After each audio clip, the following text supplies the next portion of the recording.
All 3 helicopters are in position. We're 2 kilometers out from Blofeld's headquarters. Up ahead, on your left. I see it.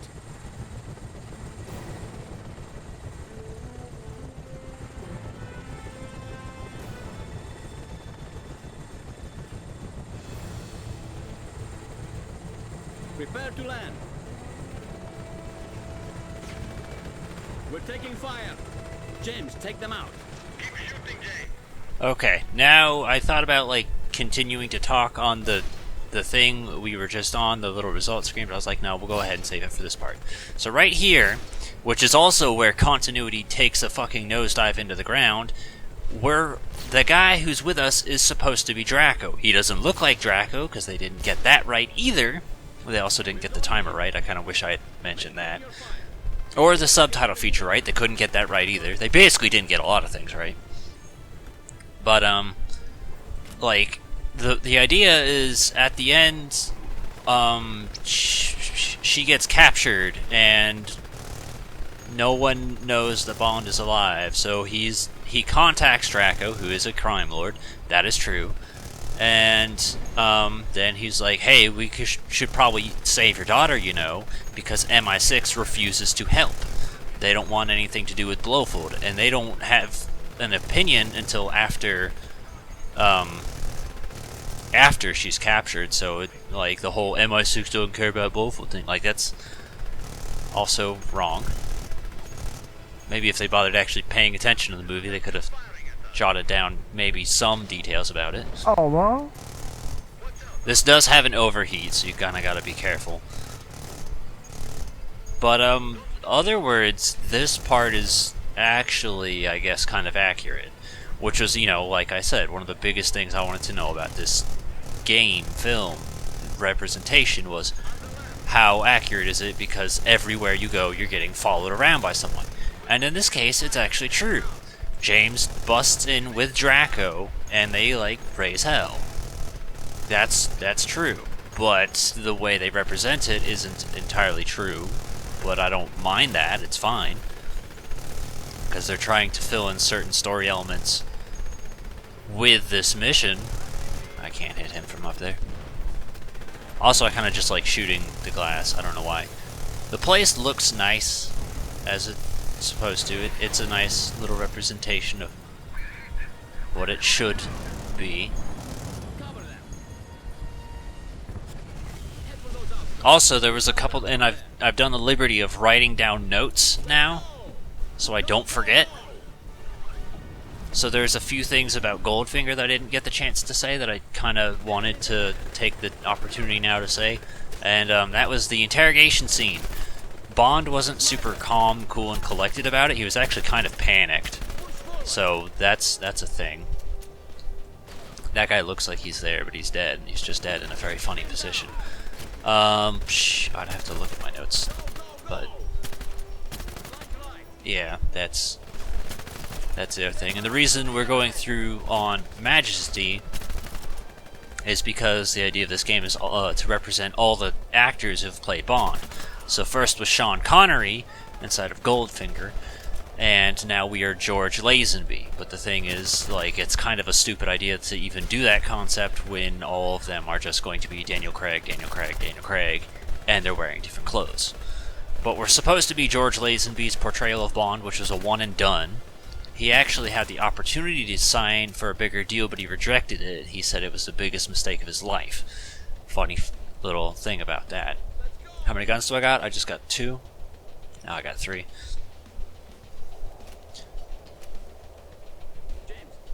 Drumhead? What's this one? Well, let's just take this one.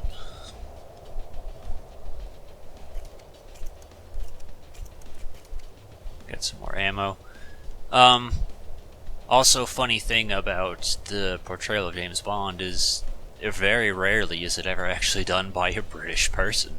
The very first Englishman, which was the third Bond, to do it was Roger Moore. George Lazenby was Australian, and Sean Connery is Scottish. I mean, I guess you could basically say it's about the same thing, but yeah. Now, here's a fun little thing I'm realizing is that sometimes, like right here, it says shotgun, and then when you look back, it says shotgun. But if I buy something on here, for whatever reason, I can't always guarantee it's going to show up, and that's what gets me. Like, I think I got the red dot sight last time, and when I went to go put it on, it wasn't there. So, and same with this, so I guess it actively depends on which gun it is you're using, which is really fucking weird. So, like, with this one, I could buy an attachment, but it might not work for this gun, but it might work for a different gun, and that's really weird. Also, I believe, yeah, the laser pointer I think is a bottom attachment. I wish they bothered specifying which ones were which, because that would be helpful. Actually, I think they do, because if I'm understanding this correctly, these little circles are the barrel itself. This right here would mean scope, and then this right here would mean the bottom. So if that is the way it works, then actually they did bother doing that. So, yeah, there's a way to interpret that. No, I guess we might as well go ahead and get this, since this is the only attachment you could get for the bottom of it. And then, I don't really know how well a silencer is going to work on a shotgun. I feel like that's kind of an oxymoron. And if that works, I would go for that, but we can go ahead and get something for the machine gun first. Oh yeah, grenade launchers. I've never really successfully used those because they never really give me grenades. Like, if they did it like Rogue Agent, again, a better game, where you just pick them up instead of having to hold down a button and random chance of getting it, then yeah, you could use it, but they like never fucking show up. And I like this, but at the same time, that is kind of like, they make a lot of guns look the exact same, which is weird. I guess technically, wouldn't that mean you could get both of them? That'd be really weird. That doesn't feel right. How about we do that? So this way we got some of everything. Okay, we can put that on. Yeah, see, I don't see it. I'm moving on it, despite the fact that we just purchased it. It is apparently not compatible with this gun. That should work. And here's what kind of sucks, though, is, and another thing I got confused. So, we can pull up this menu and shit, right? And we can go, well, that's wrong. And we can look at the shop and stuff, which is cool. We can buy things. We can't equip anything to our guns, though, and that's what sucks. You actually do have to be right here if you want to put anything attached to your gun. And despite what common sense would, suggest, like right here, if I switch to a different gun, I forfeit the ability to have that. So if I find the exact same gun elsewhere, this Bernetti, it's not going to allow me to have the reflex scope, and I would have to go back here and find it. That's kind of really dumb. It would be less dumb if I could just do this and then bring it up, but I can't. Alright. Sorry for being a little bit floor plazy. Yeah, it doesn't... No, you take me upwards. Yeah. I just looked at my notes again. Other thing I got wrong, which actually not necessarily my fault, it's halfway my fault. Basically, I got the year wrong because I said 1965 for Goldfinger. It was actually 1964. The reason I got that wrong is, point blank, Amazon got that wrong. Amazon has it listed as 65, but if you check Wikipedia and other places, it says 64. And this, I believe, is like 69, but Amazon says 68. It's one of the two. It's either 68 or 69, and then Amazon's got the wrong year listed. Well, Wikipedia's got the right one listed.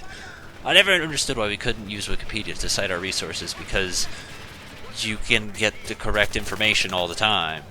Like, so what if the variables change? They're not going to have the wrong information on it. The other thing that about Goldfinger was the bomb diffusion scene. James didn't defuse it. He was panicked. He didn't want to touch it, and then that's when Leiter showed up and then defused the bomb for him by pulling like the correct wire first try. But James was too scared. He didn't do it.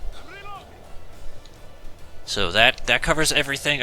got incorrect as far as Goldfinger, and then any other notable things. And then I guess anything else is just about this. But yeah, James and them, they break in, they make friends. I don't quite understand the other thing. They got one other thing wrong about. Well, I mean, they got other things wrong.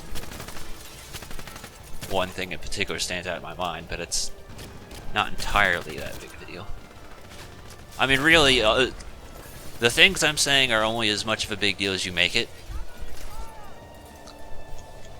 I view all of these, like, analysis kind of things as more of a study of how well of a job they did. That's basically the entire point. Honestly, that is. It's just, I want to study it. I want to look at it. I want to look at things objectively and see how they fare up. Especially because they have all the material notes they need up front, right there, ready for them. So going off the beaten path and doing things wrong is like, eh. And as far as them, like, taking the last 30 minutes of the film, like, it's not like they couldn't have made other things. When I'm watching these films, I'm actually thinking, I'm like, you could make a level out of this. Basically, take any stealth or action sequence in any film and just multiply that by 10, and you have a level. So, in order to find out, like, the idea is James is trying to figure out the whereabouts of Blofeld. So one of them says, some dude says, this guy in Switzerland named Gumboldt. So there's a point where James breaks into Gumboldt's safe. There you go. That's an entire mission. That's all you gotta do. Have him go through the building, stealth, break into the safe, and then boom. There's a point where James stays here undercover, and then he escapes via skiing down the mountain. Thank God Activision didn't implement that, because 2 of them would be torture. But you could effectively have one going down, and yeah.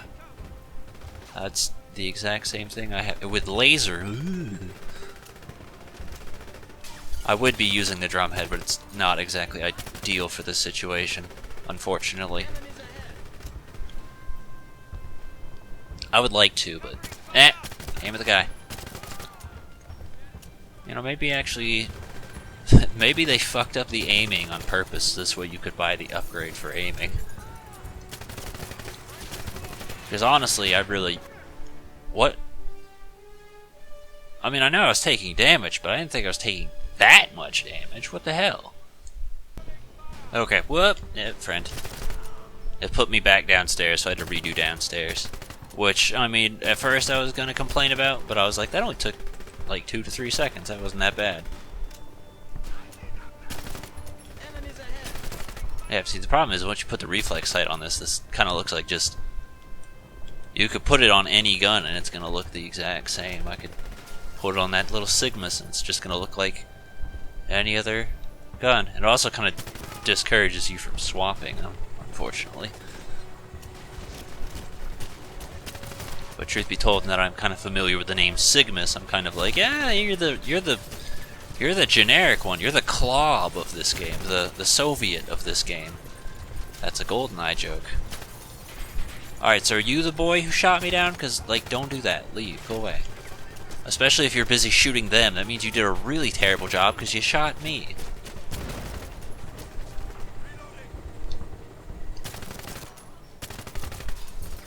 Also, while busy making fun of GoldenEye, I do want to give that little extra bit of praise for World's Not Enough for not feeling super repetitive in all of its guns. They spread them out across the campaign so you never really feel like you're using the same thing over and over again. I do remember liking this one, though, just because it looks cool. But see, there you go. I don't get my reflex sight. That says 180. Yeah, we were out of ammo anyway. Here. Let's use the last of it up. You missed.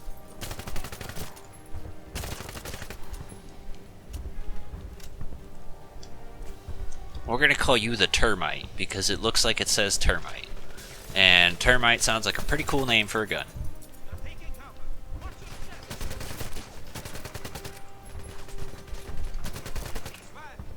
And we'll pretend that it shoots tiny flesh-eating termites. So it knocks them on the floor and then it eats their flesh and kills them. Kind of like Devora. Because that's way more imaginative. Alright, so we get to this point and it's like, okay, let's look around and shit. And then you're supposed to... I mean, I'm going to turn on the biometric just to see if there's anything there. I guess you're supposed to look at this. I thought I was looking for the magnet, the electron metal detector doohickey. Look like really inappropriate stains. The secret entrance must be hidden somewhere in here. No, you don't want to...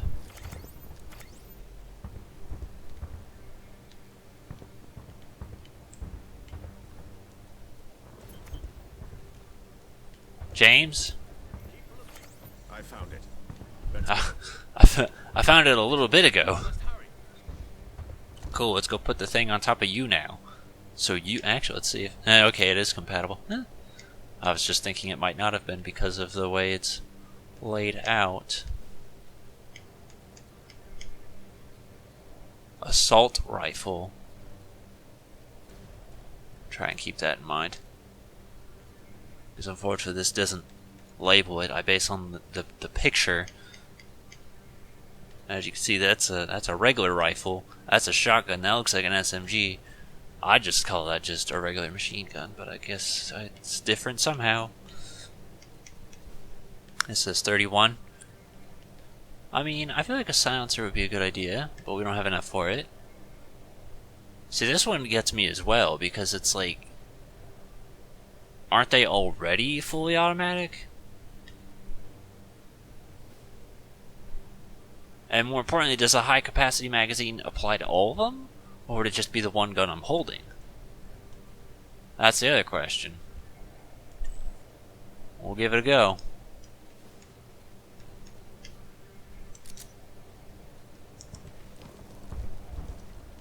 .35? I don't think it's that high capacity.